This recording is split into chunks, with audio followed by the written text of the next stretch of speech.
Doing a little work on the BR7090 New Holland Baler. It's a 2012 model here. And yes, the shaft here. The spline shaft. I don't know if you know what this goes to, but it's they call them the stuffer fingers. Push these fingers up right here. And the others are down. Well, actually, it's in the down position because they're timed at 180. As far as I know, they're 180. Everyone I've seen, it looks like it's running at 180. So that's how when I put this shaft and put the spline shaft in there and connected this set of fingers with that set of fingers over there.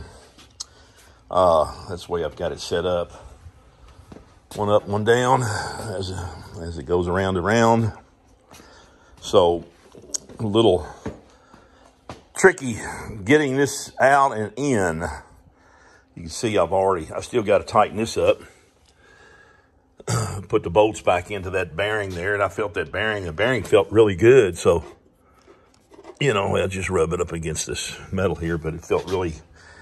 If the bearings have a gooey feel to them, like they're in molasses that has no metallic metal chattery feel, then you're good. Should be good. If you want to replace them, you can.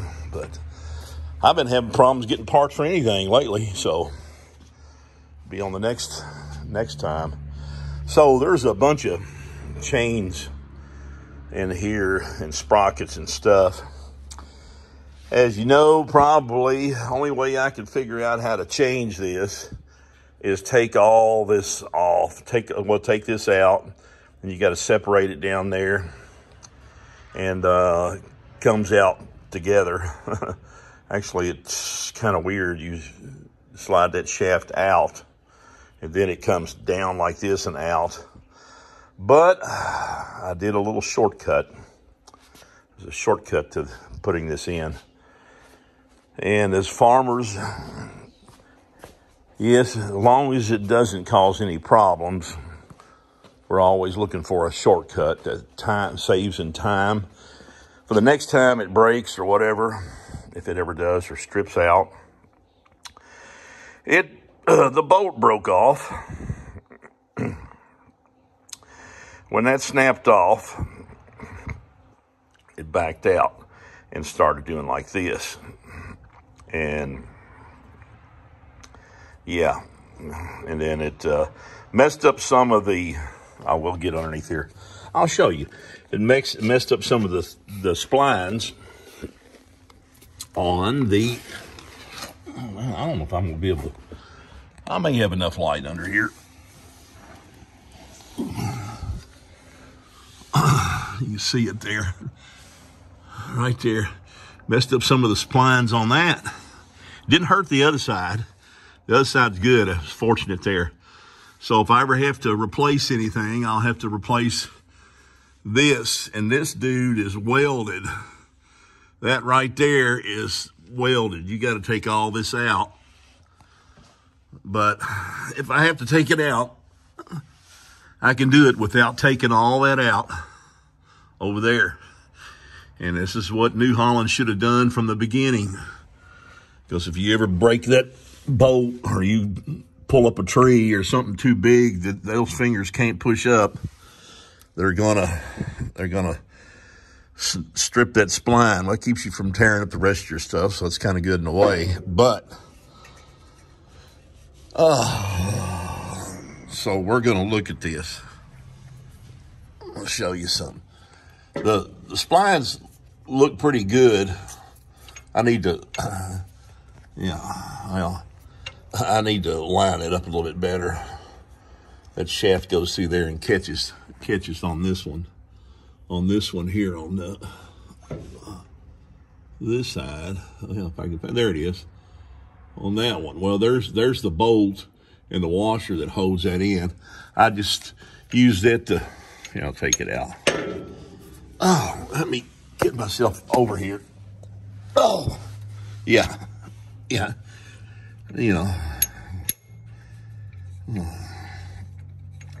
little bit of maneuvering. Oh yeah, I banged my hand up pretty bad. Uh-oh, there we are. See, I've got it moves around. I can slide it that way pretty easy. I mean, you know, the splines on this one is really good. I mean, they're tight. They're good and tight. The splines on this one are only tight at the end. They're good because this shaft walked back that way. Well, towards that way. When that bolt broke. When that bolt broke, it as this was running, it couldn't go this way. It couldn't go that way. It could go that way. So what happened when that walked out like that, when that bolt was gone, it caught on the edge of that. As you know, this tine, when it gets flopping around, swinging around up and down, it's got some jar to it. So yeah. And then this has still got to be hooked up, the cam arm or whatever you call it. Put that dude in. Hooks on there like that. Anyway, so what I did to keep from having to take all this off, what you got to do is you got to use a few tools to cut a hole in it like that. Actually cut a piece of pie out of it. So you can, well, let me show you some tools. Cut off wheels, of course. There's the other one way over there. And this is the best thing you can ever use right there. And believe me, that will cut through that thick metal pretty fast. And I got a piece of metal. I'll show you how thick it is. It's about as thick as this. There's the thickness of it. You know, what is that, a 1/8 inch thick? You know, actually, yeah, maybe a little thicker. I don't know. Probably about the same. So I cut that hole out. Oh my goodness. And unbolted that bearing I showed you in the beginning there, those 3 bolts that are not put, you know, that need to be put back. And what that let me do when I took that bearing loose, that let me, when I got this unhooked and unhooked this right there, and that let me drop it down, and shove this back in that hole. And I cut it like that. There's a reason you need about that much distance to joggle it around to get it up in there. Once you get that hole cut out the size you need, it's not a big deal. And you'll want to take this, you'll want to take your spline shaft, and you'll want to put it in this thing first. That's what I found it works the best. I tried to put it up in here, and that didn't work. So what I had to do, I had to put it, well, you had to put it in here because it's pressed in. You have to drive it in. It's pretty, you know, you can knock the old one out. But you got to be careful also that bearing in there. That bearing felt perfect. It felt like it was in molasses. Again, it had never showed it. It just had a little film of oiliness of it from the factory, I guess. And you can tell this thing, it's got some time, it's got more years on it. I think it does bales, and then they let it set, because there's too much paint on this. The ones that I've seen are used, like, look at all that red paint up there. I mean, even the wheels, when we go around to the front of it, the feeder part, it's got so much red paint on it. Well, back here also kicking it out, and there's still some paint, a lot of paint. So I think it was just, they probably some farmer had a kid working on his farm and had the kids do the work for him, and because this is banged up, they looks like they must have hit every tree they went around, and And probably what they did, they probably pulled up a tree branch or something like that and bound that up and kept running with it and stripped it out, because this thing wouldn't spin at all. It wouldn't even move. It was stripped out that bad. And it took out some of the threads about that deep, well, about that much of it. When it backed out, it took them threads out, them splines out of this piece right here. I hope it's got enough bite. If not, I'll be buying this spline again. I may end up having to temporarily just do a little tack weld around that right there. I may have to do a little tack welding just to hold it in place until I get around to buying this. At least it won't take half afternoon to pop this out again. So since I've cut that hole in there. So it's a little tip. It worked for me. I'm not telling you to do that because I don't want no trouble from anybody. You told me to do that. No, but anyway, I can't see any problems with it. You get this up in here and bolted and timed up in here, you know, and some distance away from it as it is. It's pretty good distance away. And believe me, if that hole is any interference, well, if it's went that way that far, it's stripped out anyway. It's flying around because your drive is over here, and this is the other driven shaft. So I'll get that pulled back in there where it needs to be. And they're when you put them in, they're flush, and they just do really good. And plus this washer you put on here, the other bolt washer, well, you know, it's who knows where. That thing's been broken. That looks like that's been broke for 5 years or so, you know. They sold me this like this. I hate to say that, but I was wondering what was wrong with my bales. It was always bunching up on one side over here.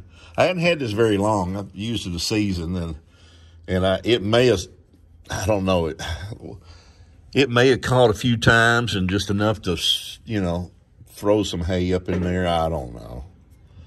But, you know, they didn't check it out good when they sold it to me. They said it was used. So, but I did find that you know, a lot of the stuff is in good shape on all the bearings on this thing feels good. So this has gotten more years than it does use. I think it's been mistreated, because that's the thing. A lot of times farmers will need help, and they'll hire some cheap work, some kid, you know, out of school, or, you know, or need a little summer job. So he helps Farmer Joe down the road do some baling, and then because I don't see how anybody could beat up something. The sides of this thing look like I said, they hit every tree around. It looked sound when I got it, but I didn't get underneath here. And usually if they're banged up on the outside, they probably ran over every tree stump and everything they can, or pieces, pulled up trees and everything in there. So that's what I found to do. Cut a piece of pie out of there like that, out of that circle, you know, and then that lets that, and you have to take the weight's got to be up. This piece right here, well, as it swings down, will go right back in that hole, and you can drop this down, and you'll take the shaft you'll press the shaft in this after you get this out of here.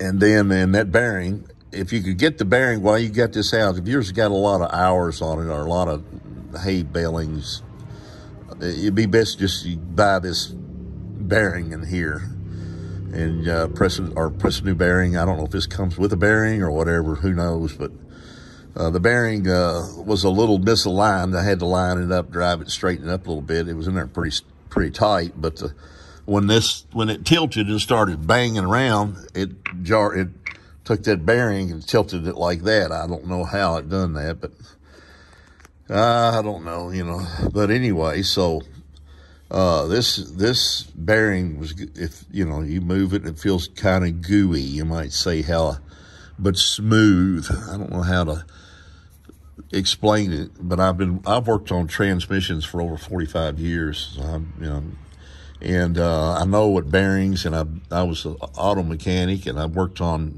all kinds of machinery, and I know what a bearing feels like when it's new, and that's what most of these bearings felt around here. I was really surprised. So, you know, and then me ordering stuff for this right now, what's going on? I don't understand it. Can't get parts. It's taking too long, or I would probably already order this. But at least I got it. I got to finish my hay. Too much hay on the ground, and I can't wait. So hopefully I won't strip another one of these. This won't strip. This has got good spline and good, you know. If anything, I'm just not going to run over. I'm not going to take up any tree branches, or, you know, and it'll probably be okay.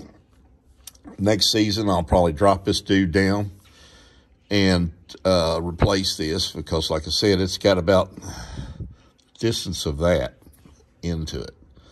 That much spline is gone, and it's catching on this much.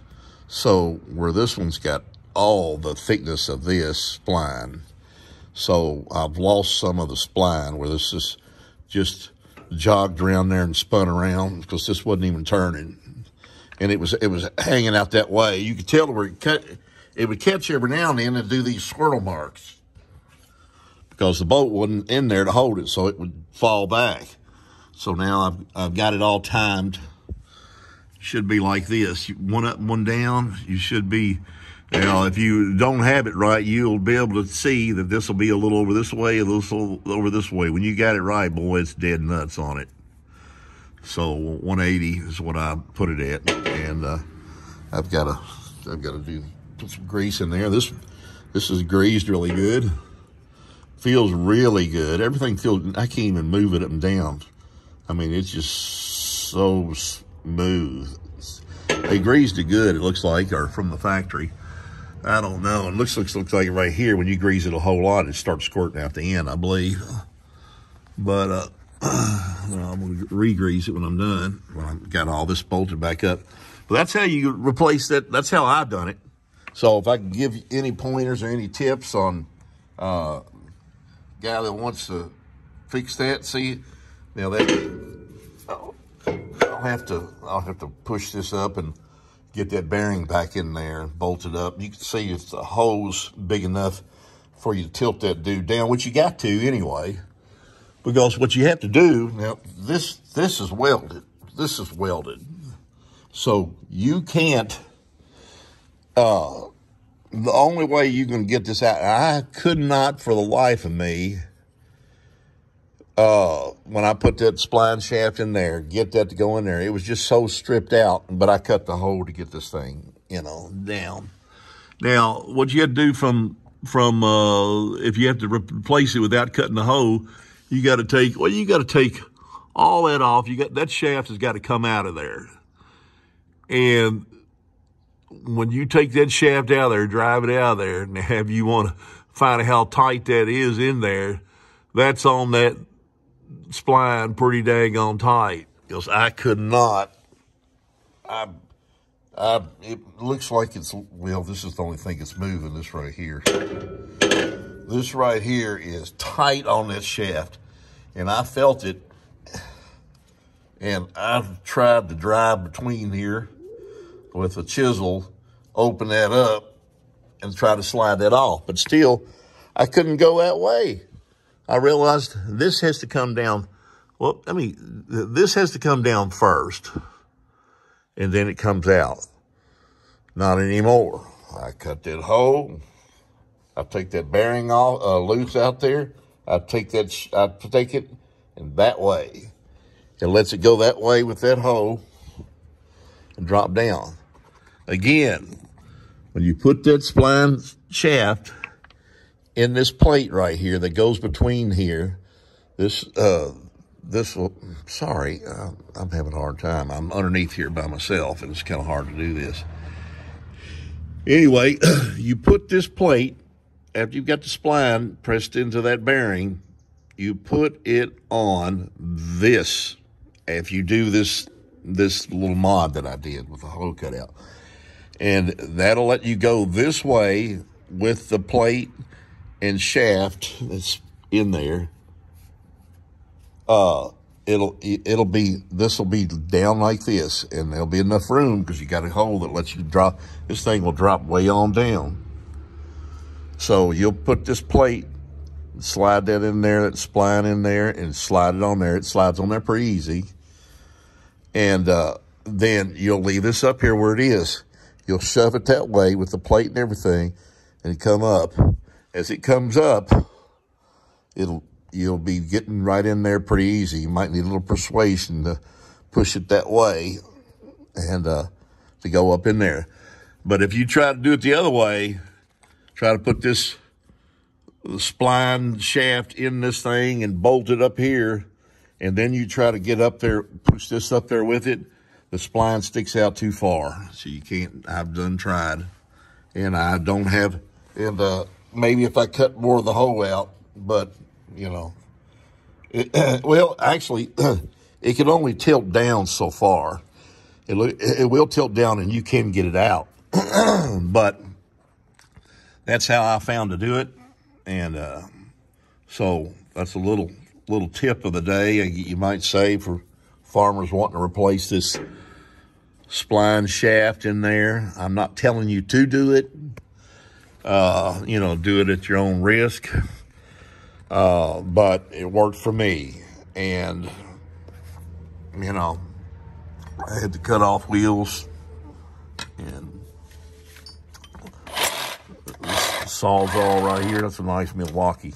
That thing does really good. That cut that hole out quicker than anything. And that's, oh, sorry, that's not a thin hole. That's not thin metal. It's about this thickness right here, it feels like. Yeah, matter of fact, it's more that thickness because I got a piece of metal out there that I cut out of it. But so, once I got the cutting through there, it cut pretty quick. And you don't want to torch around this. This thing was full of hay and dirt, mostly just dirt. I don't know how it got. I guess it gets through those. Well, it gets through the hole right up in here. And you don't want to torch around here unless you got it blowed out really good, got all the hay out of it. You'll have a bonfire. I mean, a big fire, because you know hay will catch on fire, especially when it's dry. So I mostly did some, you know, cutting and chiseling. Not too much chiseling, mostly just cutting with the cut-off wheel. And this deal here did better than anything. Once I got the hose started, I saw through there. I did have to drill a couple of holes to get up in here. I drilled a couple of holes, and then that let me cut the rest of it up with that right there. But anyway, so there you have it. How to replace the spline shaft on a BR7090 Baler, and without having to take all that off. Chances are I'll probably go ahead and replace that, put that in there next season. I mean, I could put a couple little tack welds since I'm going to replace this anyway. And that shaft ain't cheap. That shaft's about $600 after 2012, the later models. I don't know what they did, why they went up so high, but the earlier ones were like $300. And that's pretty expensive for a shaft like that, you know. And see, that's where it presses in. It presses in where the bearing is. Oh yeah, no, yeah. See the way that's designed. When I first saw that, I thought I could just drive that shaft out of there and drive in another one. You can't do that. You can't do that. It won't go all the way through because this is bulged up right here. And it won't let it travel through the spline. So look that over. And don't, you know, when I saw the picture of it, I thought, no. I was wondering how it was fastened in there with that bearing and caught these two tines together. So, yeah. There you have it. How you replace the spline shaft on a BR7090. That's how I did it, I'm going to say. I'm not telling you to do it, but it worked for me. Cut down a lot of time because, you know, when you start taking this stuff apart, what's going to happen? You're going to need 10,000 pieces. Well, anytime you take one of these apart, they didn't design these to simply just take one piece off to get to it. No, they want you to take the whole thing apart. That way, if you're going to replace one part, you end up buying 10 other parts, because all the parts that you broke trying to get off just to get the one part replaced, something like this. They know what they're doing. They want you to buy a whole nother one again, or get a specialist out on your farm, or you haul it in to the nearest dealer or whatever, and then they replace that. Then they tell you, oh, we can't just replace that. Golly, when we take all this off, you got to take all this off over here. You know how they'll tell you, and then they'll talk you up a $10,000 bill, because they'll say, well, we don't know any other way to do it. We got to take it off. And a lot of times the pulleys break. We try to get them off, and they're rusted on there. See, that's the thing. New Holland knows what they're doing. Why would they make it easy to drop out when they know that when you take all this off, that's not the only part you're going to need. You're going to need about $3,000 or $4,000 more worth of parts when you take all that off just to replace this one piece. That's the way you do it. So, yeah, I can understand why farmers have cutting torches, cut off wheels, and saws, hacksaws and saws, and why us farmers use a lot of tools like this. A country boy can survive with the right tools and the know-how.